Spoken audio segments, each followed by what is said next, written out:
আমার লেবারকে সৌদির ছেলে দেখেন এই যে গুলি করতে চাইতেছে, দেখেন ওর হাতে হয়তো এটা খেলনার পিস্তলই, কিন্তু হালকা ধোঁয়াও বের হয় আবার শব্দও বের হয়।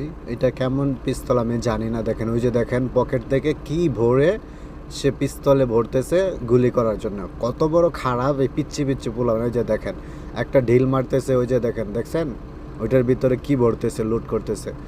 যখন ফায়ার করে তখন ধোঁয়াও বের হয় এবং প্রচুর সাউন্ড হয়।